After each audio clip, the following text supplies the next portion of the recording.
안녕하세요. 네, 저는 인도네시아에서 사역하고 있는 함찬 선교사입니다. 오늘 우리 인도네시아에서 있었던 일과 제가 만난 하나님을 여러분들과 함께 나누기 위해서 얼마나 감사한지 모르겠습니다. 뭐 딱딱한 설교 얘기보다는 가능하면 인도네시아에 있었던 이야기, 그 다음에 제가 하나님을 만났던 이야기를 함께 나누면서 함께 은혜 나누는 시간 됐으면 좋겠습니다. 먼저 우리 인도네시아에 있는 영상 한 12분짜리 영상 하나 보신 후에 우리 함께 말씀 나누겠습니다. 고급 자동차와 오토바이가 가득한 인도네시아의 수도 자카르타. 하지만 조금만 시선을 옮겨도 인도네시아의 또 다른 모습을 마주하게 된다. 성치 않는 몸을 이끌고 위험한 도로 위에서 구걸을 하는 사람들이 쉽게 눈에 띄는데 그 사이로 한 부자의 모습이 보인다. 학교도 가지 못한 채 거리로 나와 구걸을 하는 아이. 한센병을 앓는 아빠와 단둘이 살아가는 아이가 끼니를 해결하기 위해서 할 수 있는 일이라곤 구걸뿐이다. 함선교사 부부는 거리의 한센인 한 명 한 명을 그냥 지나치는 법이 없다. Udah makan siang belum, Pak? Belum makan. Sama anaknya juga belum makan. Nyari makan buat jalan, buat nyari makan sehari-hari. 하루살이 인생. 이들에게 내일이란 없다. 하루에 하루 종일 구걸하면은 2만 루피에서 3만 루피, 한국 돈 2,000원에서 3,000원 정도 자기가 벌어서 그거 갖고 자기 아들이랑 하루에 한 끼 먹을 수가 있습니다. 자카르타 한 구석에 형성된 한센인 마을에는 2,000여 명의 한센인들이 모여 살고 있다. 점점 더 가혹해져만 가는 세상의 차가운 시선과 외면 속에서 상처와 아픔은 철저히 그들만의 문제가 되어갔다. 모두가 버린 이곳에 함선교사 부부는 스스럼 없이 발을 들였다.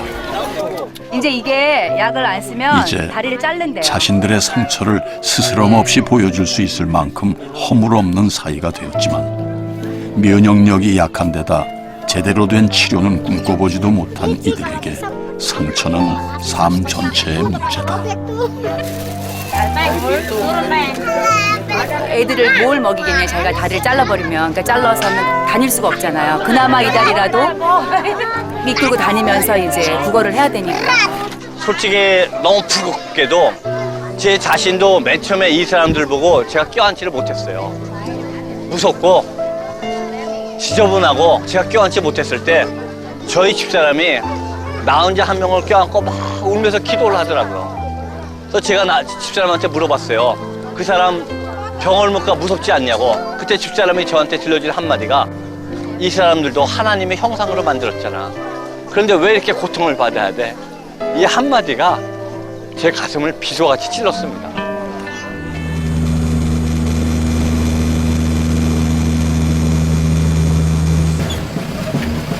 숲이 우거진 아름다운 대자연을 가진 숨바섬. 하지만 아픔이 가득한 땅.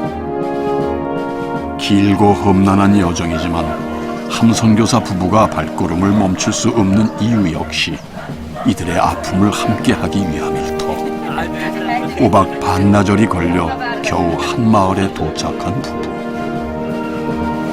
쉽지 않은 여정과 재정적 어려움으로 1년에 몇 차례밖에 방문하지 못하는 것이 늘 마음의 가시처럼 남아있다. 함선교사 부부가 채비를 풀기도 전에 저녁 식사 준비에 여념이 없다. 척박한 이곳에서 생산되는 거라곤 옥수수가 전부인 땅. 이들은 평생을 옥수수 죽으로 줄인 배를 채우며 살아왔다. 쌀을 저희가 2포대나 갖고 왔어요. 하지만 최근 몇 년간 계속된 흉작으로 그마저도 먹을 게 턱없이 부족한 상황. 이들의 굶주리는 시간이 점점 길어지고 있다. 매일 맛있는 쌀밥을 배불리 먹는 건 이것이 숨바섬의 아이들이 꿈꾸는 소박하지만 아주 간절한 꿈이다. Saya mau makan setiap hari, seperti 만나야 할 많은 영혼들을 위해 부부는 발걸음을 재촉한다. 자, 이미 자로. 함선교사 부부를 알기 전까지 가난도 아픔도 당연한 듯 받아들이며 살아온 루운의 가족. sedikit saja. Jadi kalau yang nggak bisa tahan, terus kalau misalkan bapak bisa tahan sedikit, simpan dulu. 어디서부터 어떻게 해결해야 할지 알 수 없는 가난보다 이들이 견딜 수 없는 건 긴 굶주림이다. 이들 역시 숨바섬의 여느 사람들과 마찬가지로 끼니로 쌀밥을 먹어보는 것이 간절한 꿈이다.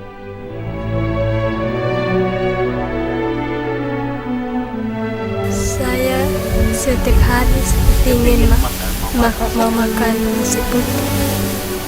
굶주림 앞에 다른 꿈을 꿀 수 없는 것이 이들의 현실. 더 이상 굶주림으로 고통받지 않길 함선교사 부부는 바란다. 거의 먹지 못하고 정말 굶주려 있는 거죠. 1년에 한 번, 두 번 큰 명절 때나 아니면 손님이 왔을 때 정말 귀하게 먹을 수 있는 그 음식이 우리가 매일 먹는 흔한 밥이지만 이분들에겐 정말 귀하게 1년에 한두 번 먹을 수 있는 귀한 음식이 바로 이 쌀밥입니다. Tetapi ia tidak bisa. 견딜 수 없는 배고픔이 찾아올 때면 아이가 찾는 건 언젠가 누군가에게서 얻은 다 찢어진 성경책이다. 비록 육신의 공고함 속에 어두운 현실을 살아가고 있지만 하나님의 말씀은 루에게 이겨낼 수 있는 힘이 된다. 다 휴지 같은 성경책이지만 저걸 하루에 한 장씩 꼭 읽고 자는데요. 그러면서 자기 꿈이 이루어지기를 자기가 우리는 교회 가면 성경책이 너무나 흔하게 돌아다니고 있잖아요. 성경을 읽으라고 해도 읽지도 않고 너무 흔하게 도시에 널려지는 성경책인데 여기는 그 성경책 하나를 구하기 위해서 너무 힘들어하고 한 권을 받으면 평생 그걸 젖고 그래도 버리지 않고 하나님의 말씀을 소중하게 저렇게 다루는 아이들 모습을 보면서 정말 우리가 하나님 앞에 올바르게 살고 있는지 이 도시엔 이렇게 살고 있는 이 소녀보다 더 하나님 앞에서 우리가 정말 정직하고 하나님 보시기에 아름답게 살고 있는지 정말 우리 자신을 다시 한번 돌아보아야 될 것 같습니다.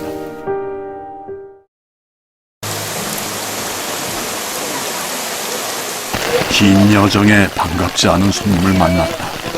갑자기 쏟아지는 폭우에도 함선교사 부부는 발걸음을 멈추지 않는다. 숨바섬 곳곳 부부가 돌봐야 할 영혼들이 기다리고 있기 때문이다. 외부인의 출입이 드문 오지 마을에 도착한 함선교사 부부. 반가운 얼굴을 뒤로 하고 함선교사 부부가 누군가를 급하게 찾는데 구순구개열이라는 질병을 안고 태어난 5살 안보다. 너무 심해서 한 번에 수술을 못하고 얘는 몇 번을 수술해야 된대요. 꿈도 많은 여자예요. 의료시설 자체가 없는 이곳에서 간단한 치료조차 받지 못한 아이의 상태가 예사롭지 않은데 이럴 때일수록 함선교사는 복음을 붙들 수밖에 없다. 맑고 순수한 영혼들과 함께하는 신앙 고백. 육적인 아픔을 영적으로 이겨내는 아름답고 고귀한 영혼들. 이들을 향한 기적이 하루빨리 이루어지기를 함선교사 부부는 소망한다. 여기 있는 분들이 한 번도 의사를 만나볼 수가 없어요. 여기서 시내 나갈 방법도 없고 아이들이 여기서 학교도 거의 못 다니고 있어요. 친구로부터 따돌림을 당하고 조롱을 당하고 마음대로 뛰놀지 못하는 이 어린 영 주님께서 만져주시옵소서. 이 아이가 다른 아이들과 함께 뛰어놀 수 있기를, 꿈을 꾸고 내일을 그려나갈 수 있기를 함춘환 선교사는 눈물의 기도를 이 땅 위에 뿌린다.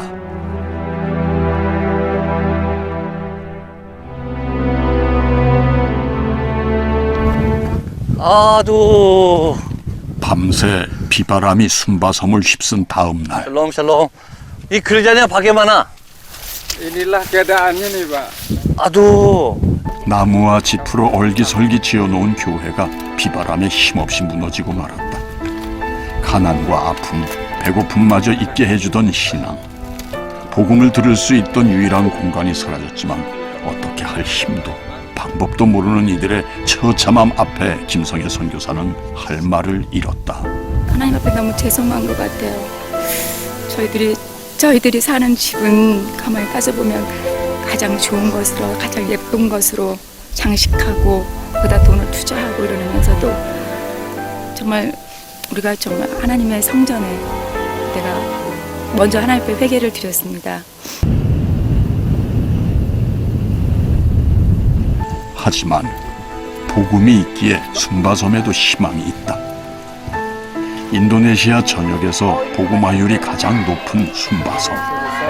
그 뒤엔 현지인 사역자들의 헌신과 섬김이 있다. 현지인 사역자들이 순교를 각오하고 순바섬 곳곳에 복음을 전하고 있는 것이다. 하지만 정작 자신들의 삶은 비참하기만 하다. 형언할 수 없는 가난, 오직 하나님 나라의 소망을 두는 이들의 강한 믿음 앞에 함선교사는 만감이 교차한다. 이분들 한 달에 사례비가 한국 돈 500원, 600원이 안 돼요. 사례비 하나도 못 받으시면서 20년째 여기서 사역하고 계세요. 이렇게 사시면서도 아무런 불평도 없으시고 정말 저희가 본받을 게 너무나 많아요. 저희가 회개해야 될 것 같아요. 비록 현실은 척박하지만 지금 뿌리는 희망의 씨앗이 이내 이 땅 가득 꽃피울 거라 믿는다. Nanti bagi sampai kerja sama-sama. Ya, Tuhan memberkati. Ya. Tuhan memberkati. Kami sama. Senang sekali. Sehat ya. Iya. Nanti ketemu lagi, Pak.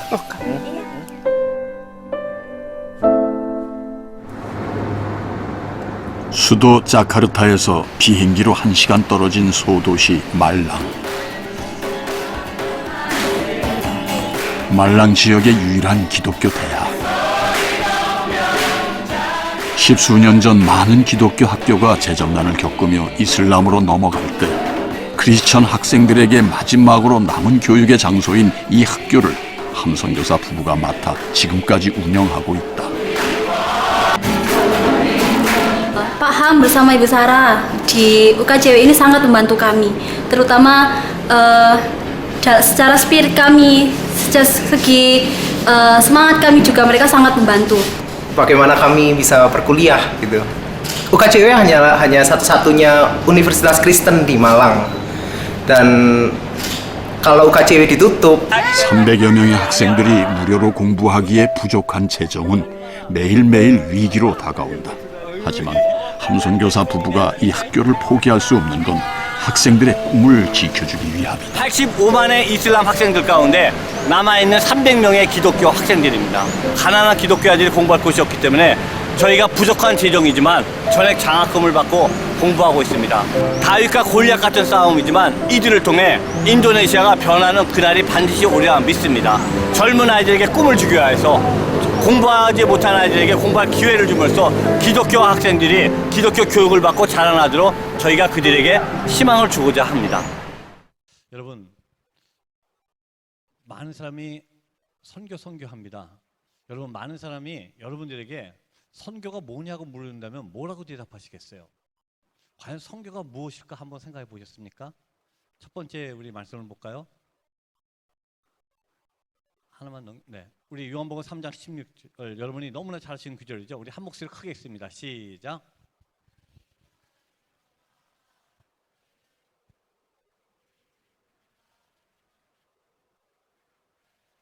아멘. 우리가 너무 잘 아는 구절이에요. 어느 날 이 성경을 묵상하다가 전 이 구절을 통해서 선교에 대해서 다시 한번 생각해 봤습니다. 여러분, 하나님이 세상을 이처럼 사랑하사 독생자를 주셨으니 이는 저를 믿는 멸망치 않고 영생을 얻게 함이라. 여러분, 하나님이 세상을 너무나 사랑하셔서 하신 일이 뭐라고요? 선교를 하기 시작하셨어요. 선교는 우리가 하는 것이 아니라 하나님이 우리들을 너무나 사랑하셔서 이 땅에 있는 영혼들을 너무 사랑하셔서 바로 하신 일이 바로 선교셨습니다. 그리고 예수님을 이 땅에 제2로 선교사를 보내셨습니다. 저는 예수님은 이 땅에 오신 제2로 선교사라고 생각합니다. 이 땅에 복음이 한 번도 들어오지 않았을 때 하나님을 알지 못하는 영혼들에게 예수님이 이 땅에 제2로 선교사로 오셨습니다. 그리고 선교의 목적은 뭐라고요? 예수를 믿는 자마다 멸망치 않고 영생을 돌아오는 일이 바로 선교의 목적이라고 했습니다. 이 한 구절에 선교의 주체와 선교의 방법과 선교의 목적이 들어있습니다. 선교의 주체가 누구라고요? 하나님이십니다. 선교의 주체는 우리가 아니라 하나님이 먼저 시작하신 일이 바로 선교입니다. 아까 말씀드렸지, 왜? 너무나 우리들을 사랑하셔서, 너무나 영혼들을 사랑하셔서, 하나님이 너무나 사랑하셔서 바로 시작하신 일이 바로 선교를 시작하셨고, 예수님을 보내셨고, 그를 믿는 자마다 멸망치 않고 영생을 얻는다고 주님은 말씀하셨습니다. 그렇다면 여러분 무엇입니까? 선교는 영혼을 살리는 것입니다. 아멘? 믿으세요? 선교는 영혼을 살리는 것입니다. 선교는 그리스도의 본질이에요. 선교는 해도 되고 안 해도 되는 일이 아니라 반드시 해야 될 것이 선교입니다. 저는 개인적으로 교회의 모든 프로그램은 선교를 위해서 존재한다고 생각합니다. 교회는 선교를 위해서 존재하는 거고, 여러분은 선교를 위해서 하나님이 부르셨습니다. 왜? 하나님이 영혼을 사랑하셔서 하신 일이 바로 선교이기 때문에 그렇습니다. 그렇다면 예수 그리스도를 믿는 저와 여러분은 반드시 해야 될 것이 선교입니다. 우리가 선교적 마인드가 없다면, 영혼을 사랑하는 마음이 없다 그러면 너무나 죄송하지만 여러분은 아직 그리스도인이 아닙니다. 영혼을 사랑하는 마음이 없다면 아직 여러분은 종교인이지 그리스도인이 아닙니다. 왜? 하나님이 시작하신 일이 영혼을 사랑하신 거예요. 영혼을 너무나 사랑하시는 게 선교이기 때문에 반드시 해야 될 것이 선교고, 반드시 우리가 가져야 될 것이 영혼을 사랑하는 마음입니다. 영혼을 사랑하는 마음이 없다 그러면 우리는 아직 복음을 만나지 못했고, 우리는 아직 변하지 않은 거고, 우리는 형식적인 종교인이지 아직 주님을 닮은 그리스도인이 되지 못했습니다. 그만큼 영혼은 중요한 겁니다. 그렇다면 여러분, 선교를 누가 해야 될까요? 선교사님들이? 목사님이? 전도사님이? 아니에요. 하나님이 시작하신 게 선교입니다. 그렇다면 하나님의 은혜를 경험한 사람이면 누구든지 해야 될 게 선교고, 바로 여러분들이 걸어다니는 선교사들이십니다. 바로 여러분들이 걸어다니는 선교사시고, 하나님은 저에게 인도네시아 영혼들을 맡기시지만 하나님은 여러분들에게 여러분의 가정과 여러분의 직장과 여러분의 학교를, 여러분의 선교지를 주셨습니다. 지금 여러분이 하는 선교지는, 멀리 떨어져 있는 선교지도 중요하지만 여러분의 가정, 여러분의 학교, 여러분의 직장이 바로 하나님이 여러분에게 허락하신 선교지시고, 그 선교지에 여러분들을 선교사로 파송하셨습니다. 믿으세요? 아멘이세요? 아멘입니다. 선교는 특정한 사람이 하는 것이 아니라 여러분들이 걸어다니는 선교사고, 여러분의 현재의 직장이 선교지입니다. 반드시 할 것입니다. 그렇게 생각하면 언제 해야 되나요? 지금 공부하고 있기 때문에 나중에? 지금은 돈 벌어야 되기 때문에 나중에?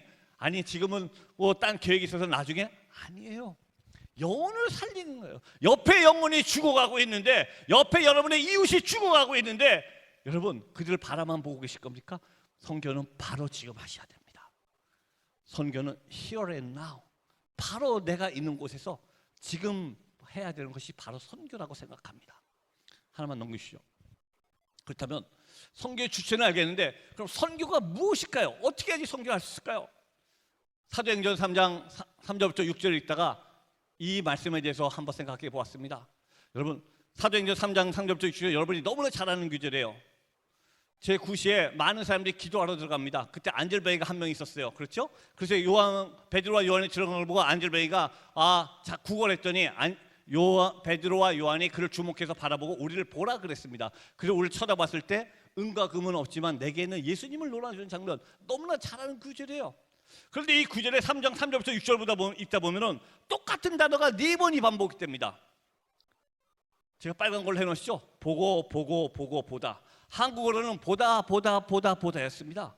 그런데 여러분, 영어 성경을 보신다든지 아니면 조금 더 공부해서 헬라 성경을 보시면 그 뜻이 완전히 틀렸습니다. 한국어로는 보다 보다 보다 똑같은 단어인데 영어 성경과 헬라 성경은 완전히 다른 뜻으로 점점점 들어가는 모습을 보여줬습니다. 하나만 넘겨주세요. 맨 처음에 많은 사람이 기도하러 들어갈 때 제9시에 성전 미문에 안젤베이가 앉아있을 때 베드로와 요한을 보고 할 때는 영어로 see라는 단어를 썼고 헬라어는 이도온이라는 단어를 썼습니다. 그런데 베드로와 요한이 안젤베이를 볼 때는 게이지라는 단어를 썼고 아테니사시라는 단어를 썼습니다. 그리고 베드로와 요한이 그들에게 우리를 보라 했을 때는 헬라어는 브레폰, 영어로는 루겟이라는 단어를 썼습니다. 그랬더니 나중에 안젤베이가 베드로와 요한을 쳐다보고 할 때는 기본 어텐션, 에페이센이라는 단어를 썼습니다. 한국어는 보다 보다 보다였지만 영어 단어 수는 완전 틀리고 헬라어 뜻은 점점 더 넓어지는 뜻을 볼 수 있습니다. 여러분, 맨 처음에 많은 사람이 기도하러 들어갈 때 안젤뱅이가 베드로 요한을 보다 했을 때 영어로 see를 썼어요. 여러분, see와 게이제트 see는 어떤 뜻이죠? 여러분 오늘 교회에 오실 때 옆에 수많은 사람이 여러분 주위를 지나갔을 거예요. 뭐 저는 지하철 타고 왔지만 지하철 안에 수많은 사람이 있었습니다. 그런데 여러분 지나갔던 사람들 기억하세요? 기억 못 하시죠? 왜? 그게 바로 시입니다. 아무런 관심도 없이 내 망막에 들어오는 것을 쳐다보는 것이 바로 시입니다. 관광이 뭐예요? 시 사이팅 아니에요. 그냥 눈에 보이는 것을 보는 것이 시입니다. 왜? 수많은 사람이 기도하러 들어갑니다. 안젤뱅이가 볼 땐 베드로와 요한도 그 중에 일행이에요. 수많은 사람이 기도하러 들어가니까 아무런 관심도 없이 막연히 쳐다봤습니다. 이것이 바로 시였어요. 그런데 베드로와 요한은 틀렸습니다. 그 안젤뱅이를 시로 보지 않고 뭐로 봤다고? 게이지로 보기 시작했습니다. 게이지는 무슨 뜻이죠? 관심을 갖고 쳐다보기 시작했습니다. 이 영혼이 어떠한 상태가 있는지, 이 영혼에 필요한 것이 무엇인지, 이 영혼이 무엇을 원하는지 그에 관심을 갖고 하나님의 하트를 갖고 영혼을 사랑하는 마음으로 쳐다보기 시작했습니다. 사랑하는 우리 청년 여러분, 선교의 첫걸음은 우리의 관점이 바뀌는 거예요. 내 주위에 있는 영혼을 씨로 보는 것이 아니라, 막연히 쳐다보는 것이 아니라 한 영혼 한 영혼을 관심을 갖고 영혼을 사랑하는 마음을 갖고 쳐다보는 겁니다.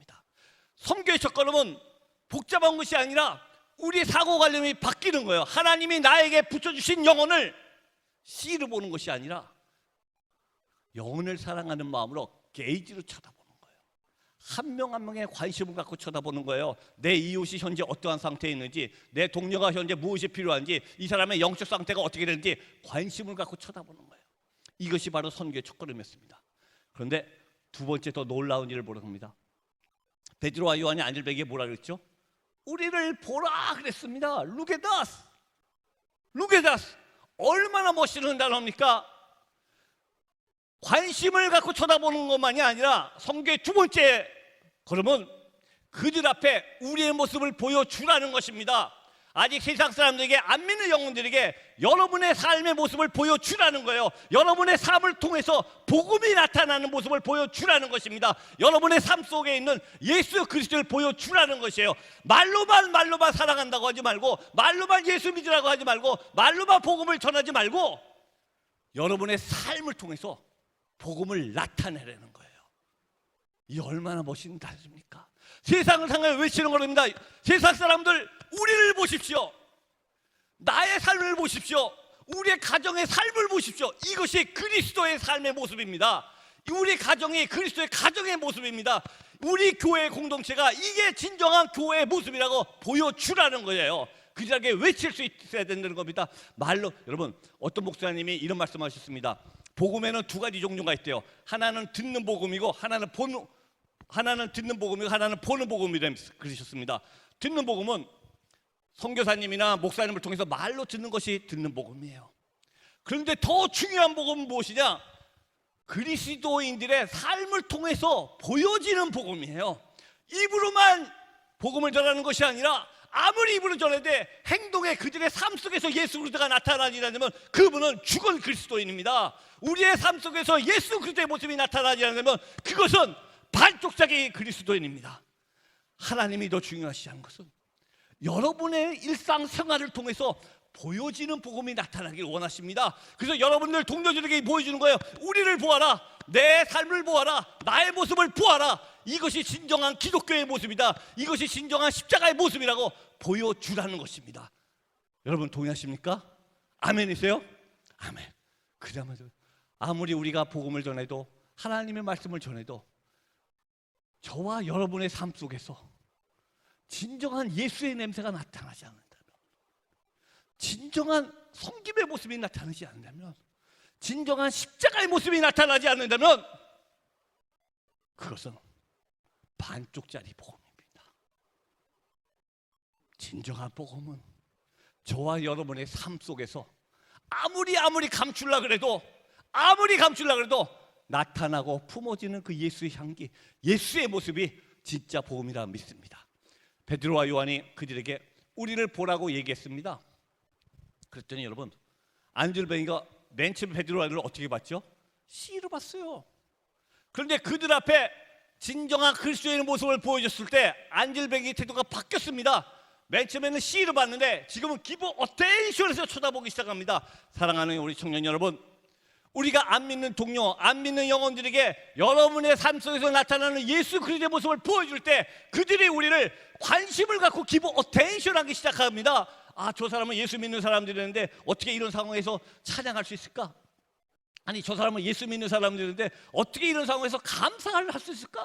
어떻게 이런 상황에서 하나님께 감사하다는 고백을 할 수 있을까? 그들이 우리를 기브 어텐션하고 보기 시작하고, 바로 그때 그들이 우리를 주목하고 쳐다볼 때 은과금은 없지만 여러분 속에, 저와 여러분 속에는 예수 그리스도를 논하주라고 말씀하고 있습니다. 그들을 논하줬을 때 안질뱅이가 일어나고 함께 주님께 예배의 장소 가는 모습을 사도행전은 보여주고 있습니다. 사랑하는 청년 여러분, 바로 이것이 선교입니다. 선교는 첫 번째, 우리의 사고관념을 바꾸시기 바랍니다. 여러분 주위에 있는 영혼들 그냥 막연히 쳐다보지 마시고 한 영혼 한 영혼에게 관심을 갖고 쳐다보세요. 관심을 갖고 그들에게 기울을 기우세요. 영혼을 사랑하는 마음을 갖고 그들을 돌봐주세요. 그리고 입으로만 돌보지 말고 여러분의 삶 속에서 예수 그리스도를 나타내세요. 보여지는 복음이 나타나세요. 십자가의 피의 냄새가 나타나게 보여주세요. 예수 그리스도의 향기가 나타나게 보여주세요. 그럴 때 그들이 여러분과 저와 여러분을 주목해서 쳐다봅니다.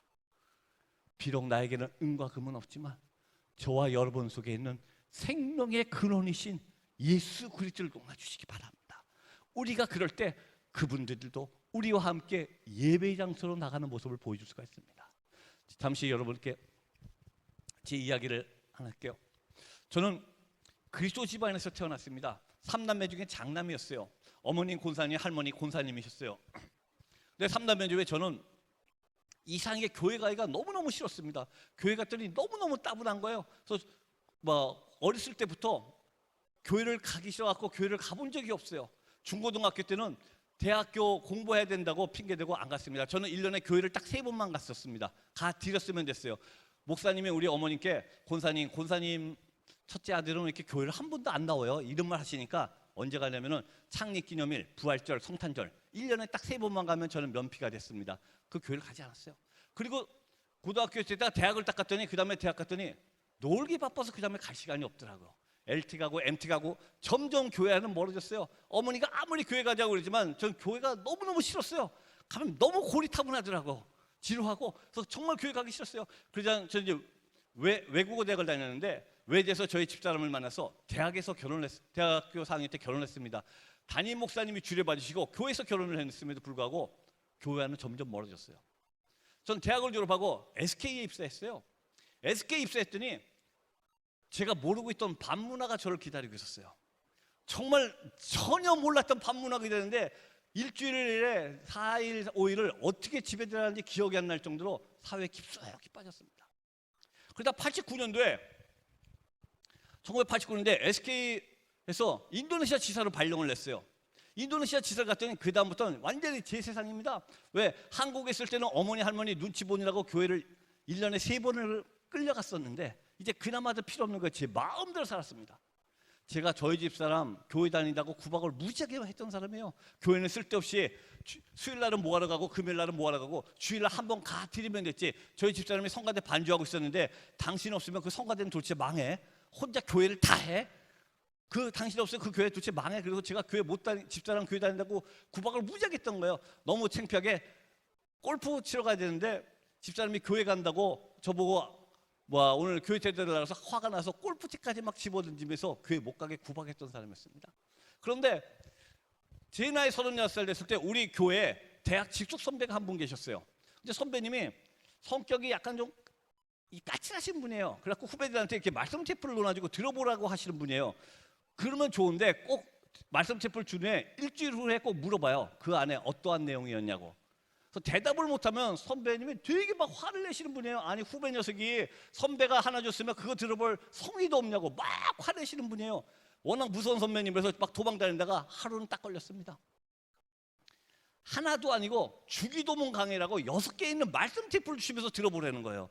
하나도 들을까 말까 6개짜리 주니 얼마나 하겠습니까? 근데 선배가 너무 무서워서 할 수 없이 말씀 테이프를 듣기 시작했어요. 그때는 CD가 아니라 테이프였어요. 첫 번째, 두 번째 거 듣는데 뭐 목사님 말씀은 맨날 좋은 말씀이죠. 뭐 똑같은 말씀 안 그래요? 목사님 말씀 뭐 늘 똑같은 말, 뭐 좋은 말씀 또 그런가 보다 막 있는데 세 번째 말씀 테이프를 듣는데 전 처음으로 제 눈에 말씀 테이프가 돌아가는데 이게 화살로 막 변하는 걸 보이기 시작했습니다. 말씀 테이프가 돌아가는데 화살로 막 변하는데 수많은 화살이 저한테 막 날라오는 거예요. 수많은 화살이 날라오니 제 몸을 푹푹푹 막 찔르고 들어오는 거예요. 얼마나 아픈지 견딜 수가 없었어요. 온몸이 피토스윙이 되는 게 보이기 시작하면서 뼈 관절이 아프기 시작하는데 막 말씀은 더 많은 화살이 생기면서 날아가서 저를 막 뚫고 들어옵니다. 너무너무 아파서 견딜 수가 없었어요. 세 번째, 네 번째 말씀 테이프를 엉엉 울리면서 들었습니다. 그리고 다섯 번째, 여섯 번째 말씀 테이프를 무릎 꿇고 들었어요. 사랑하는 청년 여러분, 그 말씀 테이프가 제 인생을 180도 바꿔놨습니다. 그 말씀 테이프가 저에게 새로운 비전을 주시고 저 하나님을 만나게 해주셨습니다. 머리로만 알고는 하나님이 제 가슴까지 오는데 36년의 시간이 걸렸습니다. 제가 변화받은 후에 왜 하나님이 나를 만나줄까 생각했습니다. 제가 잘나서요? 아니면 제가 똑똑해서요? 아니었어요. 어머니, 할머니, 아내의 기도가 때같이 함에 강권적으로 주님이 저를 만나 주셨습니다. 여러분, 성령 여러분, 우리 기독교가 다른 종교와 다른 점이 무엇일까요? 많은 사람이 기독교 하나의 종교라고 생각하시죠? 다른 점이 무엇입니까? 여러분, 세상에 있는 모든 종교는 자기가 신을 찾아갑니다. 내가 고행해서 내가 수행해서 신을 찾아갑니다. 그런데 기독교는, 우리 그리스도인은 만왕의 왕이신 하나님께서 죽을 수밖에 없는 저와 여러분을 위해서 먼저 이 땅에 오셨습니다. 그리고 저희를 만나 주셨습니다. 우리가 만날 자격이 있는 것이 아님에도 불구하고, 우리가 도저히 구원받지 못할 자격이 있는 것도 아님에도 불구하고 하나님이 먼저 우리를 찾아오셨습니다. 그것이 바로 주님의 은혜고 주님의 사랑입니다. 우리 하나님이 저를 그렇게 만나 주셨어요. 그 다음 날부터 제가 생활이 바뀌었습니다. 저희 집사님이랑 처음으로 기도회를 나가기 시작했어요. 기도회 가서 제 생각에는 그래도 어머니, 할머니, 권사님 막 기도하는 걸 봤잖아요. 그래도 나도 기도해야지. 막 기도 시작해서 저도 막 열심히 기도했습니다. 저희 식구를 기도하고 처갓집 식구 다 기도하고 기도 끝나고 시계 딱 봤더니 1분 지나갔더라고. 1분이니까 저는 제가 아는 사람 기도 다 끝났어요. 그런데 막 옆에 사람 보니까 1시간씩 막 기도를 해요. 순간적으로 아니 저 사람들은 가족이 얼마나 많어? 얼마나 식구가 많길래 저렇게 기도를 해야 돼? 너무 창피하게 그때 제 기도 제목이 뭔지 아세요? 하나님, 저도 5분 기도할 수 있게 해주세요. 하나님, 15분 기도할 수 있게 해주세요. 하나님이 기도의 폭을 점점 넓혀주세요. 그렇게 시작한 기도회를 4년 반 동안 하루도 안 빼고 매일 철야 기도를 했어요. 여러분 생각해 보세요. 나이 36살 먹은 다 그 사람이 교회 밤 10시 되면 가기 시작해서 새벽 2시까지 교회 빠지고 떼굴떼굴 그러면서 엉엉 울면서 기도하기 시작했습니다. 하나님이 저를 만지고 변화를 시키셨어요. 그런 가운데 하나만 넘겨주세요.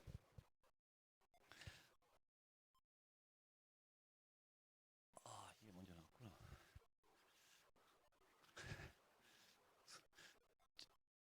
요 다음이 뭐죠? 쭉 밑으로 계속 내려주시겠어요? 계속 내려주세요. 더 내려주세요. 더요. 죄송합니다. 자, 그러다가 그런 가운데 하나님께서 그 기도회를 하고 있는 가운데 마지막 게 이제 기도회에 6가정이 남았어요. 저는 그때 SK 지사원에 있고 같이 기도하는 지사원 중에 LG가 있었고 그때는 대우 종합상사가 있었어요. 대우 종합상사 주재원 6가정이 마지막까지 나와서 그런 기도를 하고 있었어요. 그러던 가운데 갑자기 그 기도 모임에 인도네시아에 있는 한 현지 목사님이어서 인도네시아 말랑이라는 곳에 한 기독교 종합대학이 있는데 이게 경영난으로 문을 닫게 됐다는 얘기를 딱 흘리고 하셨어요. 그런데 그때 그 말씀을 딱 듣는 순간 하나님, 이것 때문에 저희를 부르셨습니까? 이런 마음이 생겼습니다. 그러면서 또 기도를 하고 처음으로 인도네시아 말랑, 그러니까 동부자바에 있는 조그만 도시인데 그 자바 섬에 가서 UKCW 기독종합대학이라는 것을 저희가 갖고 있는 재산을 다 털어서 집어넣어서 대학에 부채를 안고 인수를 했어요. 이 대학은 저희가 세운 것이 아니라 1965년도 인도네시아 현지 교단에 의해서 세워진 대학이었어요. 그걸 98년도에 평신도 집사 6명이 그 대학을 붙지 않고 인수했고 그걸 현재 98년도부터 지금까지 모든 학생들에게 전액 장학금 주서 운영하기 시작했습니다. 그런데 맨 처음에 대학을 인수했는데 6명 중에 한 명도 교육학을 전공한 사람도 없어요. 전부 상대, 이런 데 나온 사람이 대학을 인수했는데 대학이 뭔지를 모르겠어요. 어떻게 운영할지도 모르고 그런 가운데 대학을 운영하기 시작했고 하나님께서 학생들을 모아보시고 그때 저희가 대학을 인수했을 때 16명밖에 남지 않았던 학생을 저희가 인도네시아 전 지역에 있는 교회에다가 편지를 보냈어요. 우리 공부하고 싶은데 가난한 기독 청년들 있으면 우리에게 보내주세요. 우리가 섬기겠습니다. 그래서 첫 해 240명을 전에 장학금을 주고 뽑았고 많을 때는 850명까지 하면서 대학이 운영되기 시작했습니다. 모든 사람에게 장학금을 주고 하면서 매달 우리 가는 것이 인도네시아에서 우리가 번 돈을 받는 월급을 대학에다 쏟아부어지만 대학이 돌아가요. 그때 하나님께서 우리에게 주신 말씀이 이런 말씀을 주셨습니다. 지구상의 많은 나라 중에 너희가 인도네시아 땅에 와서 인도네시아에서 돈 벌고 잘 살고 잘 먹는 것은 너희를 위함이 아니요 인도네시아 영혼들을 품으라는 마음을 주셨고 또 하나 마지막으로 주신 것이 너희도 거저 받았으니 거저 주라는 말씀을 주셨어요. 우리가 받은 축복이 내가 돈을 번 것이 아니라 하나님이 우리에게 값없이 준 은혜이기 때문에 우리가 받은 축복을 나눠주라고 말씀하셨습니다. 그래서 그 영혼들을 섬기기 시작했습니다. 대학이 맨 처음에 으쌰으쌰하면서 막 잘 돌아갔어요. 그런데 여러분 대학이라는 곳이 쏟아도 끝이 없는 곳이 대학이에요. 아무리 쏟아부어도 별하는 것 같지 않고 돈은 무지하게 들어가는 것이 바로 대학이었어요. 그러던 가운데 IMF가 딱 터졌습니다. 그 6명이 하다가 IMF가 터져서 5명이 그만두시고 이제 혼자 대학을 운영하기 시작했어요. 6명 이사님이 한꺼번에 같이 해도 어려워 죽겠는데 혼자 했더니 정말 어려서 너무 어려서 못하겠더라고요. 돈 구하러 다니기도 너무 힘들고 대학을 운영한다니까 너무 어려웠어요. 그러던 가운데 너무 힘들어갖고 5년쯤 됐을 때 하나님 앞에 작정 기도를 시작했어요. 성경 말씀에 누구든지 나를 따르고는 자기를 부인하고 자기 십자가를 지고 오라는 말씀이 있죠. 그 말씀을 붙잡고 기도했습니다. 하나님, 제가 제 십자가를 지고 가겠습니다. 하나님, 제가 십자가 안 지겠다는 게 아니라 십자가 지고 갈게요. 그런데 하나님, 이 십자가는 아니에요. 십자가 안 지겠다는 거 아니에요. 질게요. 근데 가벼운 걸로 바꿔주세요, 하나님. 십자가 질게요. 근데 이건 너무 무거워서 내가 못 져요. 그리고 5년 정도 졌으면 지금 언제까지 지어야 돼요? 가벼운 걸로 바꿔주세요. 한 달 반을 매일 울면서 기도했습니다. 하나님 십자가 바꿔달라고 기도했습니다. 한 달 반 됐을 때 하나님이 저한테 꿈을 보여주셨는데 꿈에 제가 십자가 지고 가는 모습을 보여주셨어요. 그런데 꿈에 십자가 맨 뒤가 땅에 앉아 있고 십자가 뒤가 떠 있었어요.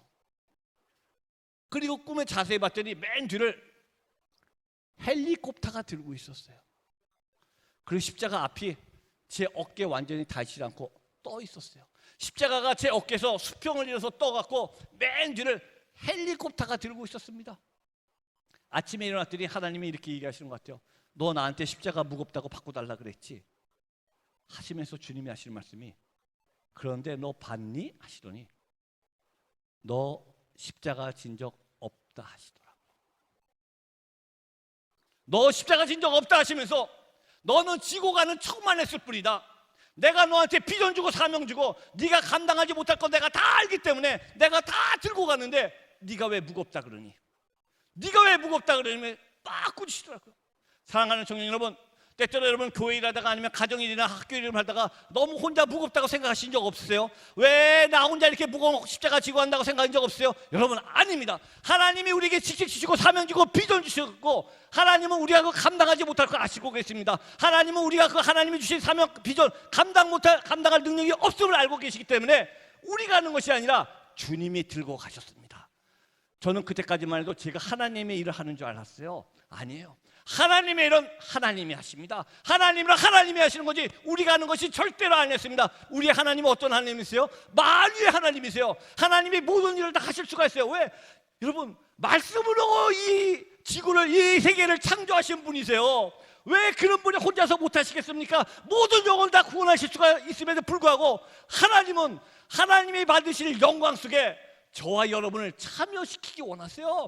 하나님 혼자 마땅히 받아야 될 영광 속에 저와 여러분이 참여하기를 원하십니다. 그 하나님의 영광 속에 저와 여러분을 초청하기 원하십니다. 여러분 그것이 바로 하나님의 은혜예요. 하나님의 영광을 받을 자격이 없는 저와 여러분을 하나님은 하나님의 영광 속에 같이 받자고 초대하고 계십니다. 그것이 바로 은혜였어요. 그리고는 아침에 일어나서 막 하나님 앞에 회개했습니다. 하나님 다시 일을 감당하겠다고 회개했습니다. 그러면 그도 지난 10여년 동안 대학이 너무 힘들어서 여러 번 도망가려고 그랬는데 또 그때마다 하나님이 돕는 자를 붙여갖고 아직도 대학을 운영하고 있습니다. 대학에 대한 간증 하나만 더 할게요. 한 번은 저희가 우리 대학에 컴퓨터 랩실을 정보통신과를 만들 일이 있어서 컴퓨터 랩실을 만들어서 컴퓨터가 필요한데 돈이 없었어요. 그런데 한국에 왔다가 우연히 한 기도회 갔더니 한 분이 한국정보통신문화원에다가 빨리 연락하래요. 그럼 거기 컴퓨터가 있대요. 그래서 무슨 컴퓨터가 있습니까? 했더니 혹시 여러분 기억할지 모르겠어요. 지금부터 한 7, 8년 전에 바다 이야기라는 사회적으로 큰 문제가 터진 적이 있었어요. 그 바다 이야기 컴퓨터가 사행성이기 때문에 정부에서 다 압수를 했대요. 그래서 5만 대 컴퓨터가 정부를 압수해서 이 컴퓨터를 어디다 줄까 고민하고 있다는 거예요. 얼마나 감사해요. 그래서 거기다 제가 막 편지를 보냈습니다. 저는 인도네시아에서 이런 대학 사역을 하고 있고 컴퓨터가 필요합니다. 그래서 몇 대를 요청할까 하다가 우리가 컴퓨터 랩실 50대 2대 넣고 총장님 방 넣고 교수님들 방 넣고 한 110세대면 되는데 110세대를 쓰려고 그랬더니 너무 좀 쫀쫀해 보고 작아 보여요. 그래서 대학인데 그래서 300대가 필요합니다 요청했어요. 그랬더니 그쪽에서 함 이사장님 필요한 서류를 좀 더 주시면 우리가 검토해 보겠습니다. 그래서 우리가 뭐 학교 서류 뭐 필요한 서류를 다 보내줬어요. 뭐 금방 줄 것 같이 막 얘기를 해주셔서 막 보는데 그 다음부터 리플라이를 안 하세요. 회신이 없어요. 한 3개월이 지나도 아무 연락이 없어요. 다시 아무리 메일을 보내고 전화를 해도 연락이 안 돼요. 4개월쯤 됐을 때 회신이 딱 왔습니다. 함 이사장님 요청하신 컴퓨터 서류를 다 받아본 결과 요청하신 대로 컴퓨터를 저희가 보내드리겠습니다. 그런데 요청하신 300대 다 못 보내드리고 110세대 보내드리겠습니다. 여러분 웃으세요? 저는 그 메일을 받는 순간 온몸에 소름이 끼쳐서 우리 하나님이 얼마나 무서운지 온몸에 소름이 끼치기 시작했어요. 우리 집사람도 모르는 숫자였어요. 우리 총장님도 모르는 숫자고 제 머릿속에 있는 숫자예요. 아니 뭐 100대 150대 그러면 뭐 우연의 일치라고 얘기를 하죠. 113이라는 숫자를 정확하게 하나님이 찍으시는 거예요. 하나님 앞에 회개하기 시작했습니다. 저는 하나님의 일은 좀 뻥쳐도 되는 줄 알았어요. 왜 하나님의 일이니까 그냥 남들이 다 좋아하니까 뭐 하나님의 일인데 조금 뻥친다고 하나님 뭐 하실까? 아니었어요. 사랑하는 성도 여러분, 우리 청년 여러분, 우리 하나님은 우리가 복을 받고 안 받고가 중요하지 않으세요. 왜? 우리 하나님은 만유의 하나님이세요. 우리 하나님은 언제든지 원하시면 우리에게 복을 줄 수가 있으십니다. 그런데 하나님이 원하시는 것은 우리가 하나님의 백성들이 이 땅에서 어떻게 살아야 되는지 먼저 깨닫기 원하세요. 우리가 복을 받고 안 받고가 중요한 것이 아니라, 그게 하나님은 중요한 게 아니라 하나님의 백성이 이 땅에서 어떻게 살아야 되는지 먼저 깨닫기 원하셨어요. 하나님의 백성답게 살아야 되는 것을 법을 깨닫기 원하셨습니다. 하나님 배 무릎 꿇고 회개하게 하셨습니다. 그런데 그의 컴퓨터가 안 왔어요. 금방 줄 것처럼 컴퓨터가 안 왔어요. 해가 넘어갔습니다. 그 다음에 돼서 연락이 왔어요. 함 이사장님 바다의 이야기의 컴퓨터는 정부 지침상 해외 반출이 금지되어야 했습니다. 그래서 작년에 컴퓨터를 못 보는 데서 너무 죄송합니다. 그래서 올해 다시 컴퓨터, 사랑의 PC 컴퓨터 모기를 해서 보내드리겠습니다. 그런데 작년에 못 보는 데서 너무 죄송해서 그 대신 요청하신 300대 다 보내드리겠습니다. 청년 여러분, 우리 하나님은 하나님의 백성이 먼저 이 땅에서 어떻게 사는지 깨닫기를 원하셨고, 그걸 우리가 깨달았을 때 우리가 잘못해서 간과까지 하나님이 다 채워주시는 분이세요. 우리 하나님은 만유의 하나님이세요. 어디에나 계시고 전지전능하신 하나님이세요. 그 하나님 믿으십니까? 우리가 가끔 기도할 때 여러분 기도응답 못 받는 거 있으시죠? 왜 하나님 기도응답 안 해준다고 막 여러분 하실 때 있으시죠? 그럴 때 먼저 기도응답 안 해준다고 막 하나님한테 쓰시기 전에 다시 한번 생각해 봅시다. 하나님이 나한테 먼저 깨닫기 원하시는 것이 무엇이 있는지, 하나님이 나한테 먼저 무엇을 깨닫기 원하시는지, 무엇을 내가 내려놓기 원하는지 먼저 깨닫는 저와 여러분 되기 바랍니다. 왜? 하나님은 이 땅에서 우리가 어떻게 살았는지 먼저 깨닫기를 원하셨어요. 이거 좀 넘겨주세요. 다음이요. 네. 제가 한 지역을 더 소개시켜드리고 합니다. 인도네시아에 제가 산지 27년이 됐습니다. 저희 집 사람은 34년이 됐어요. 저희 집 사람은 중고등학교 때 저희 장인어른을 쫓아서 인도네시아에 가서 중고등학교를 다녔어요.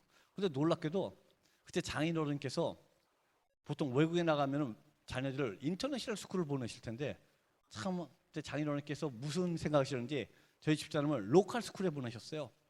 그 집사람이 그때는 너무너무 시설도 불편해서 공부 안 하고 너무너무 막 굉장히 부모 원망을 많이 했었대요. 남들은 에어컨 빵빵 나오고 그 좋은 인터내셔널 스쿨 다니는데 나는 왜 현지 학교 다니면서 이렇게 고생해야 되나? 그렇게 다녔습니다. 그러다가 대학교 1학년 때 이제 한국으로 왔는데 하나님께서 다시 인도네시아 땅에 보내시면서 그때 배운 인도네시아를 갖고 함께 지금 선교를 하도록 귀하게 쓰고 계세요. 그러다가 저희가 9년 전에 인도네시아의 발리섬에서 동남쪽으로 한 2시간 가면 숨바섬이라는 곳을 저희가 처음 들어갔습니다. 이 숨바섬은 제주도 크기 5배예요. 제가 얼마 전에 텔레비를 보니까 요즘 이 숨바섬이 갑자기 나왔어요. 수상한 휴가라는 프로그램에 갑자기 숨바섬이 막 이 소개가 되더라고요. 이 지역은 제주도 크기 5배였고 인구가 230만이 있는 지역이었습니다.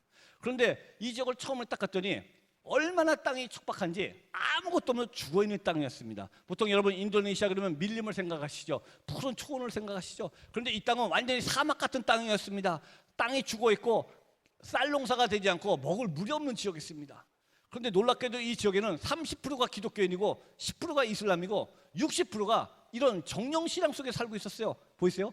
이분들이 이 돌무더기가 자기 마을을 지켜주는 신이었어요. 마을마다 이렇게 돌을 모았고 이 돌무더기 앞에서 비 오는 날 제사를 지내는 지역이었어요. 넘겨주시죠. 그러다 외국인이 처음 들어가는 마을들이 수많은 마을들이 있었습니다. 산을 넘어가면 또 마을 있고 산을 넘어가면 또 마을 있고 자동차가 들어가지 못해서 걸어 들어가면 또 마을 있고 또 마을 있는 지역이 있습니다. 한 마을을 들어갔더니 이 마을에 외국인이 처음 들어가는 마을이었어요. 그중에 저희가 이 마을을 방문하고 그 예배를 드리고 나오려고 그러는데 마침 장례식이 있었습니다. 그래서 장례식을 보고 있었더니 갑자기 장례식 중간에 살아있는 말을 데리고 나오더니 사방에서 말을 묶어요. 그리고 큰 칼로 말을 난도질해서 죽여요. 그러니까 말이 딱 쓰러지니까 말 옆구리를 열어서 심장을 꺼내더니 죽은 사람 관이에 갖다 놔요. 그래서 저희가 물어봤어요. 왜 이런 일을 하세요? 그랬더니 죽은 영혼이 혼자 저승길을 가려면 얼마나 외롭겠습니까? 그러니까 동물을 죽여서 친구를 해준대요. 그래서 부자는 동물을 많이 잡고 가난한 사람은 새래도 한 마리 잡는다는 거예요. 복음이 한 번도 들어가지 않은 마을이었습니다. 이 마을은 이 숨바 땅에는 아이들이 평생 소원이 아까 영상에서 보신 것처럼 신쌀밥 배불리 먹어보는 게 이들의 소원이었어요. 아이들이 9월 10월에는 일주일 열흘씩 아무것도 못 먹고 굶어 있는 지역이었어요. 하나만 넘기시죠. 아직도 이 지역에는 노예가 있다면 여러분 믿어지세요? 그리고 여러분 순장이 뭔지 아세요? 순장? 주인이 죽으면 노예도 같이 묻히는 걸 순장이라 그래요. 아직도 순장을 하고 있고 이 지역에는 고인돌 문화인데 장례 비용이 없어서 시신을 집에서 2년 3년 모시고 있어요. 장례비 모을 때까지.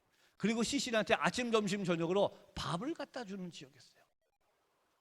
놀랍게도 60%가 정령신앙, 아직도 한 번도 복음에 들어가지 못한 이런 지역에 있는 마을을 발견하기 시작했습니다. 근데 마을을 넘어가면 또 산이 있고 산을 넘어가면 또 마을 있고 산을 넘어가면 또 마을 있고 수많은 마을들이 산속에 숨어 있었습니다. 사람들이 들어가면서 여기를 왜 들어가나, 이 깊은 곳을 왜 들어가나. 근데 그 안에 가면 또 마을이 있고 어떤 마을이 가면 교회가 있는 곳도 있고 어떤 마을은 아예 복음에 하나도 안 들어가는 마을이 있었습니다. 이 마을 사람들 중에 제일 많은 사람들이 이렇게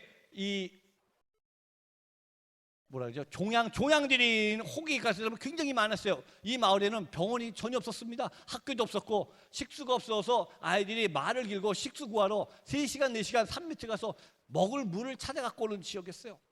이 지역에서 복음을 증거하다가 쫓겨나기도 했는데 이 마을 사람들이 가장 필요한 게 없더니 의사를 평생 한 번만 만나보게 해달라는 거예요. 그래서 저희가 4년 전에 처음으로 한국에 있는 한 교회를 섭외해서 의료팀을 데리고 여기 들어가기 시작했습니다. 이 섬에 가려면 비행기가 발리에서밖에 없어요. 처음에 1차 의료선교팀이 69명이 왔어요. 그래서 발리 섬에서 비행기를 타러 딱 갔더니 갑자기 항공회사가 오늘 비행기가 고장났다고 안 간대요. 내일 오라는 거예요. 인도네시아 로컬 비행기가 종종 그렇게 하거든요. 오늘 비행기가 고장났다고 내일 오라 그래서 그 다음날 또 갔습니다. 갑자기 비행기 티켓을 다 줬더니 항공사에서 얘기가 우리 자리가 다 캔슬됐대요. 아니 어저께까지 있던 비행기 자리가 왜 캔슬됐냐 했더니 나중에 알고 봤더니 비행기가 너무나 오버부킹이 심했는데 명단을 보니까 전부 외국인 69명이 이 사람들만 싹 빼면니까 모든 게 다 해결되는 거예요. 비행기 탈 수 있는 자리가 75인용이에요. 72인승이었거든요. 69명을 빼버리고 우리를 일주일 후 비행기다 옮겨놨어요. 그런데 의사분들이 이틀 3일 휴가를 내주시면 어떻게 일주일을 기다리겠습니까? 발리 공항에서 저희가 69명이 인도네시아 공항에서 무릎 꿇고 엉엉 기도하기 시작했어요. 하나님, 우리가 숨바 지역을 가고 싶은데 숨바 영혼을 섬기시되 비행기 갈 수 있는 방법을 열어달라고. 말은 이렇게 하지만 인터내셔널 공항에서 69명의 외국인들이 무릎 꿇고 막 큰 소리로 엉 기도하니까 지나가는 사람들이 다 미친 사람 쳐다보시다 쳐다보는 거예요. 그런데 그 기도 가운데 하나님이 갈 수 있는 길을 열어주셨습니다. 비행기 관제탑 사령관을 우연히 만나게 해주셨는데 그분이 갈 수 있는 방법을 가르쳐 주셨어요. 그래서 어떻게 갈 수 있냐 물어봤더니 비행기를 전세 내래요. 비행기를 통째로 한 대를 전세 내서 하면 갈 수가 있대요. 그래서 물어봤어요. 비행기 전세 내는데 얼마 듭니까? 그랬더니 미화 US 달러 5만 불을 선불을 주면은 비행기를 띄워주겠대요. 아니 갑자기 선교지에서 5만 불을 어디서 구합니까? 제가 발리에 사는 것도 아니고 저는 말랑이라는 곳에 사는데 5만 불을 어디 또 갔다 와서 낸다 그러면은 어떻게 해결되겠는데 갑자기 선불을 날리니 어디 가서 돈을 구해와요? 그래서 저희가 모인 팀들에게 우리 올해 선교를 포기합시다. 이 순바를 못 들어가겠습니다. 딱 얘기하는 순간 저희 집사람이 옆에서 막 기도하다가 갑자기 강한 하나님의 감동을 받았어요. 집사람이 저한테 딱 그러더니 여보 우리 지금 당장 자동차를 팔아서라도 가야 돼. 그래서 제가 놀라서 물어봤어요. 아니 왜 그래? 무슨 일이야? 그랬더니 지금 하나님께서 나에게 말씀을 주시는데 너희가 돈을 사랑하냐 영혼을 사랑하냐 물으시오. 하나님이 나한테 지금 네가 돈을 사랑하냐 영혼을 사랑하냐 물으시오. 우리 당장 자동차를 팔아서 무조건 가야 돼. 제가 정신이 바짝 들어서 그날 저녁에 하여튼 어떻게 해서 발리에 있는 한인 사회를 다 뒤에서 돈을 빌려와서 그 다음날 아침에 돈 5만 불을 은행에다 넣었더니 우리를 태우러 100명 타는 빈 비행기가 발리에 있는 비행기가 없어서 자카르타에서 발리까지 빈 비행기가 와서 우리를 발리에서 태워서 왕복도 아니고 편도로 딱 2시간 내려다 주는데 5만 불이 5천만 원을 들여갖고 가는 거예요. 10분마다 500만 원씩 막 돈을 버리면서 가는 거예요. 이때 제가 순바 땅에 처음으로 교회를 지으려고 알아봤는데 이때 교회 한국 돈 500만 원이면 교회 하나를 질 수가 있었어요. 5천만 원이면 교회 몇 개 짓죠? 10개 질 수 있어요. 제가 비즈니스 했던 사람 아니에요. 제 머리가 바뀌기 시작했습니다. 그래서 저는 성교도 좋지만 5천만 원 들여서 가는 건 이건 정말 바보다. 이거는 낭비다. 교회 10개 짓는 게 낫지. 이런 마음으로 갔습니다. 그런데 순바 땅에 딱 도착하자마자 이런 분들을 의사분들이 수술하기 시작하시는데 이런 병원도 아니고 아까 영상에서 봤던 다 쓰러져가는 초가집 같은데 칸막이 쳐놓고 수술하기 시작하면서 하나만 넘겨보세요. 그 안에서 이런 지방들이 다 떨어져 나가기 시작하는 거예요. 40년 30년 일 달고 다니는데 지방이 막 떨어져 나가기 시작했습니다. 이분들이 안 믿는 사람들이에요. 그분들이 뭐라고 한적하냐면 저 사람들이 예수 믿는 사람들이라는데 그 예수가 우리를 고쳤대. 여러분 안 믿는 사람들이 이슬람 사람들이 고백하니까 저 사람들이 예수 믿는 사람들이라는데 그 예수가 우리를 고쳤대. 간증하기 다니기 시작했습니다. 그들이 뛰어다니기 시작했습니다. 마을을 뒤집어 놓기 시작했어요.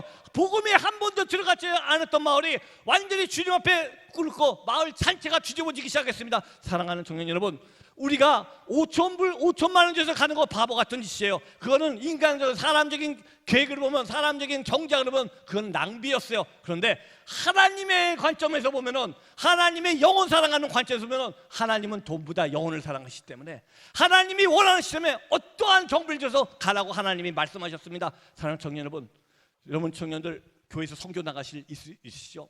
교회에서 선교 프로그램 있죠? 저는 인도네시아 말고 얘기하시는 것이 아닙니다. 여러분 교회에서 어떠한 선교 나갈 계획이 있으면 여러분 꼭 가시기 바랍니다. 정말 그 땅을 밟으시기 바랍니다. 여러분 가끔 사람들이 이런 얘기를 해요. 선교팀이 60명 70명 때 많은 사람이 이런 얘기를 합니다. 아니 그렇게 많이 돈 들여서 가느니 그 돈을 보내드려서 선교센터 짓는 게 낫지. 60명 70명이면 돈이 뭐 1억 5천씩 돈이 돼야 되는데 그 돈을 다 드리고 선교여행 가는 게 맞아? 그런데 여러분 물론 그의 말도 일리가 있을지 모릅니다. 그런데 저는 그렇게 생각 안 합니다. 하나님은 여러분의 물질만 가는 선교를 원하지 않으십니다. 왜? 하나님은 영혼을 사랑하기 때문입니다. 하나님은 여러분들이 그 땅을 밟고 그 땅에서 역사하시는 하나님을 만나기 원하세요. 왜? 여러분이 하나님을 만나시면은 여러분의 비전이 바뀌십니다. 여러분의 삶의 목적이 바뀝니다. 왜 여러분이 직장에서 일을 해야 되냐? 그 삶의 목적이 바뀌십니다. 하나님은 여러분에게 비전을 주기 원하시고 여러분을 통해서 더 큰 하나님의 나라를 쓰기 원하시지 여러분의 물질만 가는 선교를 원치 않다고 저는 생각합니다. 우리 사랑하는 청년 여러분, 교회에서 선교 가실 일 있으면은 목숨을 걸고 가시기 바랍니다. 여러분 경쟁이 아무리 어려워도 빚을 내서라도 꼭 그 땅을 밟으시기 바랍니다. 여러분, 우리 하나님은 너무나 크신 하나님이에요. 내가 아는 하나님은 요만큼밖에 되지 않습니다. 그런데 여러분이 그 각 선교지에 가서 더 큰 하나님을 만나면 여러분이 몰랐던 더 큰 하나님을 여러분은 알게 되시고 더 큰 하나님을 암으로써 하나님의 마음을 여러분이 품을 수가 있습니다. 사랑하는 청년 여러분, 하나님이 시작하시는 것이 아까 뭐랬죠? 영혼을 사랑해서 시작한 것이 선교예요. 어느 지역이 되든 여러분 꼭 가시기 바랍니다. 하나 또 간증해 드릴까요? 여기 왔던 이 의사분은 지금 신사동에서 성형외과를 하는 의사분이에요. 한 번도 선교를 가본 적이 없으신 분이었습니다. 이분은 성형외과 의사고 자기가 개업을 시작한 지 딱 3개월밖에 되지 않았을 때요. 성형외과 중에 무슨 성형외과냐면 여자 가슴 성형외과예요. 그러니까 선교를 가자 갈 때 이 의사분은 뭐라냐면 내가 선교지 가서 내가 여자 가슴 성형외과인데 가서 선교지 가서 내가 할 일이 뭐가 있다고, 뭐 인도네시아 여자분들 가슴 수술해 줄 것도 아닌데 내가 뭐하러 갈까, 안 갈라 그랬어요. 그 다음에 성형외과는 들어봤더니 여름방학이 제일 피크라 그러더라고요. 가장 7월 마지막 피크 때 그때 병원이 세팅하기 해야 되고 3개월밖에 개업한 지 안 돼서 가장 중요한 때 일주일을 빼놨더니 의사 선생님이 안 올라 그러다가 끌려오셨어요, 장로님 때한테. 그런데 이분을 통해서 이런 수술을 다 하고 나중에 이분이 산부인과 수술까지 하셨어요. 자기가 수술해놓고 자기가 놀래요. 어떻게 이런 환경에서 이렇게 깨끗이 날 수가 있냐고. 이분 손이 마이더스 손이 돼갖고 자기 평생 산부인과 수술 처음 해봤다고 말씀하시더라고요. 그러셨어요. 그런데 이분이 가신 후에 일주일 후에 전화가 왔습니다. 선교사님 놀라운 일이 벌어졌어요. 그래서 왜요? 기도 좀 해주세요. 요즘 시간이 없어서 기도를 못할 정도였어요. 아니 무슨 일이 이렇게 많으세요? 신사동 사거리에 성형외과만 40개가 있대요. 그런데 자기 병원이 대박에 치기 시작하셨대요. 선교 딱 갔다 와서 일주일 만에 어떻게 왜 그런지 소문이 나기 시작하고 환자가 너무 많이 와서 기도할 시간이 없을 정도라고요. 여러분, 먼저 그 나라와 그 일을 구하세요. 여러분 학교, 여러분 가정의 재정이 어려워도 먼저 여러분의 시간과 여러분의 물질을 하나님을 위해서 드리세요. 그러면 나머지 거 하나님이 반드시 채우실 거예요. 여러분이 섬기시는 손길에 하나님이 반드시 30일 100배로 축복해 주시라 믿습니다. 왜? 하나님은 여러분을 통해서 더 큰 하나님 일을 하기 원하세요. 하나님이 저 같은 사람을 36년 만에 36살 하나님을 그렇게 만나기 싫어하고 하나님을 거부했던 저를 36살에 부르셔서 인도네시아 영혼들을 쓰고 계세요. 하나님이 여러분을 보실 때 얼마나 더 예쁘시겠어요. 청년 때부터 하나님 앞에 헌신하기 원하시는 여러분에게 하나님이 누구한테 더 많이 투자를 하시겠어요? 바로 여러분들 아니세요. 여러분을 통해서 다음 세대에 있는 더는 선교의 역사를 있기를 원하시는데 하나님 앞에 쓰여지는 저와 여러분 되기 바랍니다. 특히 저는 맨 처음부터 아까 얘기한 것처럼 선교사가 아니고 평범한 직장생활을 하다 했습니다. 저는 외대에서 아랍어를 전공했어요. 그리고 회사에 다닐 때 중동 지역만 다녔어요. 그래서 제가 선교사가 되기 전부터 이미 이슬람권에서 살게 하시고 이슬람 문화를 경험하게 해주셨습니다. 저는 여러분이 이게 전부 선교사나 목사가 되라고 얘기하고 싶지 않습니다. 저는 여러분들이 여러분의 각 직장 분야에서 최고가 되기 원합니다. 하나님은 여러분이 배우신 학문, 여태까지는 경험이 전부 다 쓰레기가 되는 것이 아니라 여러분이 갖고 있는 지식, 여러분이 있는 경험을 통해서 반드시 하나님의 나라를 확장시키기 원하시다 믿습니다. 바로 여러분이 공부하시는데 여러분의 전공 과목이 그걸 통해서 반드시 하나님이 더 들어 쓰시라 믿습니다. 이 책에 또 넘겨주시죠. 이 책에는 아직도 수많은 아이들이 고통을 받고 있습니다. 여러분 보이세요? 저희가 한번 실패했던 일입니다. 오른쪽에 머리 큰 아이는 나서부터 머리가 크기 시작했어요. 1살도 되지 못하는 7개월 된 아이였습니다. 한 번 와서 이 아이를 수술시켜줘야 되는데 저희가 그때 갖고 있는 돈이 없었어요. 그래서 돌아가서 후원비를 돈을 모아서 다시 수술시켜주려고 4개월 후에 갔더니 이미 하나님이 데려가셨어요. 그때 얼마나 가슴이 아팠는지 몰라요. 하나님이 이 영혼과 이 가정을 살리기 위해서 우리에게 붙여 주셨는데 저희가 나태해서 우리가 아직도 그들을 게이지를 보지 못해서 4개월을 미루는 사이에 한 영혼을 구원시키지 못하고 그 집안을 구원시키지 못하고 돌려보냈어요. 오른쪽에 있는 애는 닝시란 아이고 15살 먹은 어린 자매입니다. 갑자기 작년 4월까지 잘 뛰어다니는 애가 배가 불러오르면서 먹지를 못하면서 아프리카 난민처럼 됐어요. 배만 볼록 나오기 시작했습니다. 그래서 나중에 저희가 수술을 시켜주러 발리로 데리고 가서 검사를 받았더니 이미 간암 말기가 돼서 이미 복수가 다 채서 해줄 수 있는 게 아무것도 없대요. 그래서 할 수 없이 호텔에서 다시 집으로 돌려보낼 때 너무너무 미안해서 미안하다 그랬더니 이 아이와 엄마를 데리고 제가 발리 왔었는데 이 아이가 하는 얘기가 미스터 자기 평생에 지난 4일이 가장 행복했습니다. 그래서 뭐가? 그랬더니 비행기라는 걸 처음 타봤습니다. 그리고 이런 집이 있다는 것도 처음 봤고 에어컨이라는 것도 처음 봤고 물도 처음 봤다고 지난 자기 평생 중에 4일이 가장 행복했다 그러더라고요. 이 아이를 치료해 줄 방법이 없었습니다. 기도해 주고 했죠. 작년 12월에 하나님이 데려가셨어요. 그래서 올해 1월 달에 다시 이 마을 가서 예배를 갔더니 놀랍게도 이 아이 부모가 처음으로 교회 예배 드리는 장소에 나와서 앉아있더라고요. 예배 끝나고 저희를 붙잡고 엉엉 울기 시작했습니다. 이 아이가 마지막 순간까지도 4일간의 발리했었던 일을 생각하면서 너무너무 즐거웠었다고. 여러분, 하나님은 이 닝씨를 데려갔지만 이 닝씨를 통해서 이 집의 구원의 역사를 시작하기 시작했어요. 부모님들이 교회 나오기 시작해서 주님을 만나기 시작했습니다. 아직도 이 수많은 아이들이 이 순바탕에서 고통을 받고 있어요. 넘겨주시죠. 아까 영상 봤던 애죠. 이 아이는 하나님께서 기회를 주셔갖고 한국까지 데리고 나오게 해주셨어요. 한국에 들어가서 서울대 병원에서 수술을 다 시켰습니다. 그리고 이를 데리고 들어갔습니다. 그랬더니 이 마을이 놀래서 변하기 시작했습니다. 이 부모가 뭐라 그러냐면은 왜 아무도 모르는 전혀 모르는 한국 사람들이 와서 왜 우리 아이를 데리고 한국까지 데려가서 수술을 시켜줬을까? 이 부모가 아버지가 하는 얘기가 돌아가는 하는 얘기가 미스터 이제 당신이 믿는 예수를 내가 믿겠습니다. 그리고 우리 가정이 다 믿겠습니다. 그리고 내가 만난 예수를 우리 마을 사람들도 알게 해주세요. 내가 지금 땅을 드릴 테니까 우리 마을에 첫 번째로 교회를 지어주세요. 그 땅에 교회가 짓기 시작했습니다. 그리고 그 교회에서 작년 11월에 15명의 첫 번째 세리자가 나오기 시작했습니다. 여러분, 다른 지역에서 한번 교회를 짓는데 교회 헌당 예배를 드리는 가운데 교회 헌당 예배 드리는데 어떤 분이 나오더니 앞에서 막 춤을 추세요. 막 춤을 추시고 막 소리를 질러요. 예배 드리는데 그래갖고 물어봤어요. 저분이 왜 그러냐 했더니 저분이 이슬람 분이래요. 근데 이슬람 분이 왜 교회 헌당 예배 왔냐 했더니 저 사람이 너무 기뻐서 왔대요. 그래서 왜? 그랬더니 교회를 같이 줬다는 거예요. 이슬람 분이. 참 신기하잖아요. 이슬람 분이 왜 교회를 줬을까? 그래서 예배 끝난 후에 그 사람을 불러서 물어봤습니다. 당신은 이슬람 분인데 왜 교회를 줬습니까? 물어봤더니 우리 마을에 첫 번째로 생기는 벽돌 건물인데 초가집만 놓고 풀리는 데 있다가 처음으로 벽돌 건물이 생기는데 그게 교회면 어떻고 아니면 어떠냐고. 그게 너무 기뻐서 짓고 봤더니 그게 교회였고 헌당 예배 드릴 때 와서 너무 기뻐서 막 춤을 춘 거예요. 그랬더니 목사님한테 안수기도 드리고 막 갔더니 그분이 우리를 부르더니 자기도 좀 기도 좀 해달라는 거예요.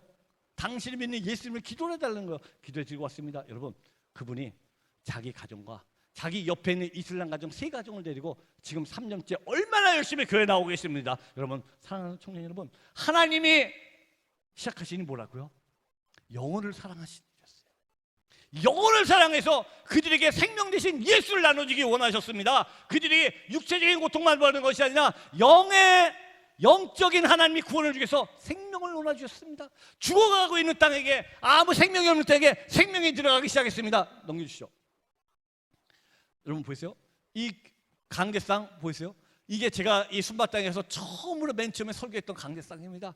얼마나 보잘것없는 강대상입니까? 옆에 있는 교회 다 쓰러져가는 초가집, 기타도 없고 전기도 없고 에어컨도 없고 아무것도 없고 전기도 없고 아무것도 없는 지역이었습니다. 그런데 이 마을 사람들이 3시간씩 예배를 같이 드렸습니다. 저는 그들을 보고 배웠습니다.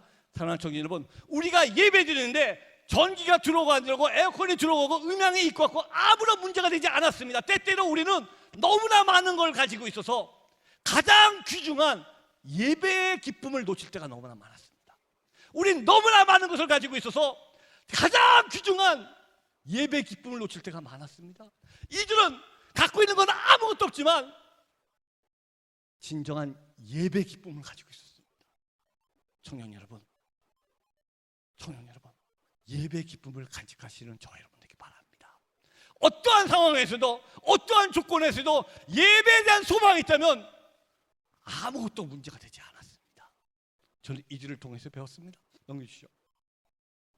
지금 이 지역에 이렇게 교회가 있어서 현재 17개 마을을 개척해서 17개 마을에 복음이 한 번도 안 들어간 마을에 교회가 세워지고 이 교회를 통해서 복음이 들어가기 시작했습니다. 넘겨주시죠. 그리고 이 마을에 아이들이 들어오기 시작했어요. 한 교회에서는 교회 앞에 한 400m 떨어진 곳에 학교가 하나 있습니다. 그런데 저희가 가서 그 학교 교장 선생님을 매번 가서 잘 섬겨드렸어요. 그랬더니 이제는 저희가 10시고 11시고 아무 때나 교회를 딱 하면은 교장 선생님이 오늘 학교 수업 끝 그래갖고 학교를 다 문 닫고 모든 학생을 교회를 다 보내주세요. 여러분 한번 상상해 보세요. 400m 떨어진 곳에서 180명 되는 초등학교 아이들이 맨발로 그 뜨거운 사막길을 막 교회로 뛰어온다고 하면 상상해 보세요. 가슴이 터져 나갈 것 같아요. 아들이 막 뛰어서 맨 앞에 앉으려고 막 난리예요. 그런데 그중에 65%가 안 믿는 아이들이에요. 그런데 왜 교회로 옵니까? 첫 번째, 교회면 먹을 것이 있어요. 둘째, 재미가 있어요. 한 번도 크레파스라는 것도 사용하지 못한 아이들이 교회 왔더니 기도 방송 만들기, 뭐 그림 그리기 이런 거 하면서 너무너무 재밌는 거예요. 그리고 그들과 함께 예배 드리면서 그들에게 하나님의 말씀이 들어가기 시작합니다. 이 아이가 한 명 변화되면 이 가정이 변화되기 시작해요. 죽어가는 땅에 하나님의 말씀이 들어가기 시작해요. 하나님의 복음이 들어가기 시작해요. 여러분, 우리가 교회에서 많은 구호 활동을 합니다. 많은 구제 활동을 합니다. 그런데 우리가 교회에서 아무리 많이 해도 NGO 단체, UN 단체랑 그런 규모가 비교가 할 수가 없습니다. 여러분, 원불교도 구호하고 불교도 구하고 이슬람 사람도 많은 구호 활동을 합니다. 그런데 교회에서 그들이 못하는 하나가 중요한 사역이 있습니다. 그들이 아무리 많은 구호 활동을 한다 그래도 교회만이 할 수 있는 딱 하나의 유일한 사역이 있습니다. 바로 저와 여러분 속에 있는 생명의 근원이신 예수를 나눠주시는 거예요. 생명을 나눠주는 것입니다. 수많은 구호 활동을 하고 구제 활동을 해도 그 안에 생명을 놀아주는 사역이 없다 그러면 그것은 불이웃 돕기밖에 되지 않습니다. 진정한 영혼 사랑은 우리가 아무런 수많은 구호 활동과 구제 활동을 통해서 저와 여러분 속에는 은과 금은 없지만 생명을 나눠주는 그러한 활동이 바로 진정한 선교 활동이라고 생각합니다. 하나만 더 넘겨주시죠. 넘겨주세요. 마지막 지역을 말씀드릴게요. 자카르타에 있는 한센인 지역입니다. 이 지역에는 한센인들이 한 1,500명 모여 살고 계세요. 근데 이분들 1,500명은 전부 다 이슬람 분이세요. 이미 이슬람 분이세요. 한 명도 기독교인이 없었습니다. 맨 처음에 이들을 섬기러 갔을 때 이들이 우리를 받아주질 않았습니다. 4년 반 전에 들어갔을 때 이들을 받아주지 않았어요. 그런데 2년 동안 아무 말도 없이 이들을 섬겼어요. 그들 앞에 우리의 모습을 그냥 보여줬어요. 그냥 가서 그들의 발을 닦아주고 그들을 섬겨주고 그들의 아이들을 섬기기 시작했어요. 2년쯤 됐을 때 그들이 우리를 주목하기 시작했고 우리를 관심 갖고 쳐다보고 그들이 마음문이 열리기 시작했습니다. 맨 처음에 150명의 이슬람 분들고 예배를 드리는데 절벽이 다 두고 예배 드리는 것 같았어요. 그런데 한 명 한 명 붙잡고 기도할 때 하나님이 역사하기 시작하셨어요. 한 명 한 명 붙잡고 기도를 해줄 때 이분이 어떤 마음이 있었냐면 왜 이름도 모르는 한국 사람들이 와서 무슨 말인지도 모르겠는데 뭐라고 막 떠들면서 엉엉 울면서 나를 붙잡고 기도할 때 성령님이 그들의 마음을 만져주셔서 이들이 믿는 예수를 알고 싶다는 마음을 생겼어요. 그러면서 그들이 원하는 게 하나 있었습니다. 하나만 넘겨주시죠. 한 번만이라도 소풍을 가보게 해달라는 거예요. 평생에 소풍을 가본 적이 있습니다. 왜? 자동차를 안 태워주니까. 그래갖고 재작년서부터 이들을 데리고 1년에 한 번씩 소풍을 가기 시작했습니다. 첫 해 160명, 두 번째 220명의 아이들을 데리고 사는 사람으로 소풍을 가기 시작했습니다. 제일 어려운 것이 관광버스 섭외하는 일이에요. 아무 관광버스도 한센이들을 안 태워주겠다는 거예요. 돈을 더 주고 막 할 때는 설득해서 그 관광버스 타고 이제 민속촌이라는 곳을 데리고 갔는데 아침 9시에 만나기로 했는데 7시가 됐더니 전화가 딱 왔어요. 미스터 왜 안 오냐는 거예요. 아니 우리 9시에 만나기로 했는데 왜 벌써 7시밖에 안 됐더니 평생 처음 소풍이랑 간다고 7시에 벌써 다 와서 기다리고 있는 거예요. 빨리 오라고. 이들 데리고 한센인 마을 미수촌에 가서 재밌게 놀았습니다. 아이들을 섬기고 놀았습니다. 다 그리고 와서 예배도 드리고 갈 때 선물도 주고 그리고 다 갈 때 물어봤어요. 오늘 뭐가 제일 재밌었냐고. 그랬더니 오늘 뭐 선물 받은 거 뭐 구경한 거 다 얘기하다 마지막 분이 이런 얘기를 해요. 오늘 처음으로 내가 인간이라는 걸 느꼈습니다. 나도 인간이구나 하는 것을 오늘 처음 느껴봤습니다. 그게 가장 좋았다는 고백을 하더라고요. 사랑하는 청년 여러분, 하나님의 영혼을 사랑하십니다. 아멘. 이슬람이건 기독교건 정령신앙이건 하나님은 똑같이 사랑하세요. 하나님은 그들에게도 예수 그리스도를 논하기 원하셨고 생명 대신 예수를 내서 그들에게 생명을 주기 원하셨습니다. 이들을 품기 시작했습니다. 하나만 넘겨주시죠. 그러다가 이분들이 가장 필요한 게 또 하나 있었어요. 다리가 없어요. 의족이 필요하다고 그러시더라고요. 그래서 의족이 필요하신 분들을 모았더니 200명 정도가 접수가 됐어요. 근데 놀랍게도 의족 하나 만드는데 돈이 굉장히 비싸게 들더라고요. 한국 돈 70만 원씩이 들어요. 하나 만드는데. 그래서 우리가 한꺼번에 해줄 수가 없어서 그분들에게 약속을 했습니다. 우리가 기도해갖고 우리가 후원을 얻는 대로 2명, 3명 해드리겠습니다. 여러분 순서를 정하십시오. 그래서 현재까지 8번에 걸쳐서 38명에게 현재 나눠주고 아직도 한 160명이 순서를 기다리고 계세요. 이들이 의족을 받고 너무너무 좋아하세요. 그래서 물어봤어요.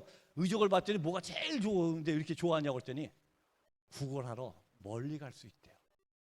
이분들이 하실 수 있는 것은 구걸밖에 쓰는 게 없습니다. 낮에 길거리에서 뜨거운 데서 구걸하다가 복수가 차서지고요. 뜨거운 아스팔트 위에 있다가 밤에는 구걸하다가 자동차에 치서짓고 아이들이 그냥 버려져 있어요. 특히 이들이 가서 현재 120명의 아이들을 섬기고 있습니다. 120명 아이들을 한센인 자녀들을 섬기고 있는 거죠. 한센인 부모들에게 당신들은 이 사회에서 이렇게 멸시받고 사지만 아이들만 해도 공부를 해서 고등학교까지 나와야지만 가난에서 벗어났을 거냐. 아이들이 16세 될 때까지는 나병이 잠재력이 있어요. 16세 정도 됐을 때 자기 영양분이 섭취가 안 되면은 나병이 한센인병이 다시 나오고 영양분이 있으면 아이들이 정상인처럼 성장하는 걸 보았습니다. 지금 이 마을에 이 아이들이 히잡을 쓰고 있으면서도 이제는 가면은 마음껏 기도해달라 그래요. 이제는 예수 이름을 기도해달라 그래요. 하나님이 이 마을에 또 한 번 기적을 벌여줬습니다. 한 아이가 왔는데 왼쪽 병원 가서 엑스레이를 찍었더니 자꾸 배가 아프다는 거예요. 엑스레이를 찍었더니 왼쪽 신장이 죽어서 썩어 들어가기 시작했다고 의사가 빨리 수술을 하라고 했다고 와서 수술을 시켜달래요. 근데 저희 부부가 갖고 있는 돈이 그때 하나도 없었어요. 그래서 저희가 기도해주고 나오면서 3개월 후에 다시 돈을 모아서 갔습니다. 이제 아이를 수술해주러 병원에 데리고 갔더니 그 아이를 찍었던 의사가 다시 엑스레이를 찍더니 깜짝 놀라는 거예요. 죽었던 신장이 다시 살아났어요. 그래서 움직이기 시작했다는 거예요. 그랬더니 이슬람 한센인 그 엄마가 뭐라면 미스터 함, 당신이 기도한 예수가 이 아이를 고쳤습니다. 사랑하는 청년 여러분, 선교는 우리의 관념을 바꿔서 씨를 보는 것이 아니라 계지로 쳐다보는 거예요. 우리 주에 있는 영혼을 여러분 하나님의 사랑하는 영혼을 말고 그들을 쳐다보세요. 그리고 그들 앞에 여러분의 삶을 보여주세요. 진정한 그리스도의 삶을 보여주세요. 여러분의 삶 속에서 예수 그리스도가 나타나지 않는다면 그것은 반쪽짜리 복음이에요. 하나님이 원하시는 성결은 교회 안에서의 성결이 아니라 교회 밖에서의 성결입니다. 하나님이 진정으로 원하는 빛과 소금의 역할은 이 교회에서의 빛과 소금의 역할이 아니라 교회 밖에 여러분의 삶 속에서 여러분의 혼자 있는 시간, 여러분의 가정이 있는 시간, 여러분의 친구가 있는 시간, 그 속에서 나타나는 빛과 소금을 원하세요. 아멘. 그것이 진정한 그리스도의 모습입니다. 우리가 그렇게 하지 못했기 때문에, 우리가 세상을 향해서 우리를 보라 하고 외치지 못하기 때문에, 세상을 향해서 세상 사람들아 우리를 봐라, 이것이 진정한 기독교의 모습이라고 외치지 못했기 때문에 왜 예수 그리스도의 이름이 조롱을 받아야 됩니까? 왜 예수 그리스도의 이름을 수많은 사람들이 조롱합니까? 그것은 바로 저와 여러분이 세상을 향해서 외치지 못하기 때문에 그렇습니다. 우리의 삶을 통해서 나타나는 예수 복음을 나타내지 못하기 때문에 세상이 존귀하신 예수님의 이름을, 존귀하신 예수 그리스도의 이름을 조롱하는 거예요. 로마서 2장 24절에 이런 말씀이 있습니다. 하나님의 이름이 너희로 말미암아 이방인 중에서 조롱을 받는다는 말이 있습니다. 사랑하는 청년 여러분, 저와 여러분이 진정으로 보여지는 복음이 나타나지 않으면 뭐라고요? 세상 사람이 우리를 조롱하는 것이 아니라 하나님의 이름이 너로 말미암아 이방인 중에서 조롱을 받는다고 말씀하십니다. 우리가 조롱받는 게 아니라 존귀하신 하나님의 이름이 나 때문에 이 땅에서 조롱을 받는다고 여러분 한번 생각해 보십시오. 여러분 무섭지 않으세요? 여러분 떨리지 않으세요? 내가 기독교인처럼 냄새를 내지 못하면 내가 조롱받는 것이 아니라 하나님의 이름이 이방인 중에서 조롱을 받는다고 말씀하셨습니다. 얼마나 무서운 말씀이십니까? 사랑하는 여러분, 진정으로 보여지는 복음이 나타나는 저와 여러분 되길 바랍니다. 우리가 영혼을 사랑하고 할 때 하나님은 우리에게 세 가지 면류관을 주신다고 약속하셨습니다. 첫 번째, 생명의 면류관입니다. 야고보서 1장 12절에 어떤 말씀이 있죠? 너희가 이 땅에서 고난을 받으나 고난을 잘 참고 견디면 하나님이 우리에게 생명의 면류관을 주시겠다고 약속하셨습니다. 디모데후서 4장 8절에 뭐라고 했습니까? 너희가 이 땅에서 선한 싸움을 다 싸우고 너의 믿음을 지키기 있을 때 하나님이 우리에게 의의 면류관을 주시겠다고 말씀하셨습니다. 베드로전서 5장 8절에 뭐라고 했죠? 하나님이 우리에게 맡긴 양들을 우리가 잘 관리해서 함께 하늘나라에 갈 때 하나님이 우리에게 영광의 면류관을 주시겠다고 약속하셨습니까? 아멘. 여러분, 만왕의 왕이신 하나님께서 우리들에게 생명의 면류관, 의의 면류관, 영광의 면류관을 놓고 준비해 놓고 계십니다. 하나님의 마음을 가지고 하나님의 생명을 나눠주는 저와 여러분에게 하나님의 영광 속에 참여하는 것뿐만이 아니라 세 가지 면류관을 놓고 준비해 놓고 계시다고 말씀하셨습니다. 그 면류관을 차지하는 저와 여러분들에게 바랍니다. 우리 마지막으로 말씀을 정리하면서 한 가지만 더 말씀드리겠습니다. 여러분, 수많은 사람이 헌신이란 말을 많이 합니다. 청년부 헌신예배, 남성부 헌신예배, 우리 헌신예배를 많이 합니다. 그런데 여러분, 과연 진정한 헌신이 무엇일까요? 진정한 헌신은 무엇입니까? 여러분 정말 하나님께 헌신하는 게 원하십니까? 아멘이십니까? 근데 진정한 헌신은 뭘까요? 열심히 교회 가서 봉사하는 거, 내가 열심히 찬양팀 가서 연습하는 거, 내가 열심히 교회 가서 청소하는 거, 내가 열심히 하는 거, 여러분 물론 그것도 헌신일지 모릅니다. 그런데 여러분, 출애굽기 32장에는 헌신을 그런 뜻으로 얘기하지 않았습니다. 출애굽기 32장을 보면은 모세가 시내산에 가서 하나님의 십계명을 받을 때 이스라엘 백성이 뭘 만들었죠? 금송아지를 만들었습니다. 모래가 시내산에서 내려와서 금송아지 맞이 이스라엘 보고 화가 났습니다. 그래서 십계명을 집어던지고 그들을 금송아지를 갈아가 그들을 마시겠습니다. 그리고 뭐라 했죠? 하나님의 편에 쓸 것과 아닌 사람을 나눴습니다.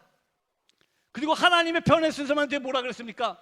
하나님 편에 쓰지 않은 사람을 다 죽이라 그랬는데 그 죽인 사람이 누구라고? 친구와 자기의 친척과 자기의 형제들인데 그들 다 죽이라 그랬습니다. 같이 이스라엘에서 탈애굽한 내 동료, 내 친구, 내 친척, 내 가족을 죽이라 그랬습니다. 여러분, 그들이 죽이라 그랬을 때 그들이 즐거워서 죽였을까요? 막 신나서 죽였을까요?